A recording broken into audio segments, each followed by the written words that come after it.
I was exploring the world of neo-Nazis in California, and not a world I'm exposed to normally in my day-to-day life. And part of the idea, I suppose, was to take me out of my comfort zone and put me in situations that would be somewhat intimidating and scary.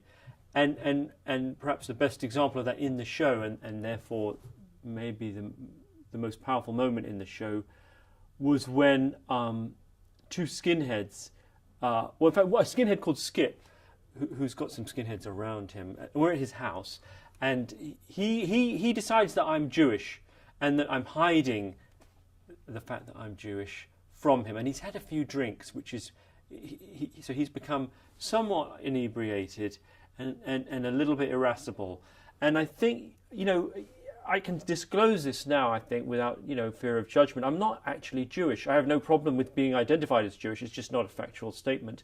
But in the moment, I felt like I'd be letting the side down a bit if I somehow kowtowed to his idea that there's a difference between an important difference between the races in terms of the value of the different races.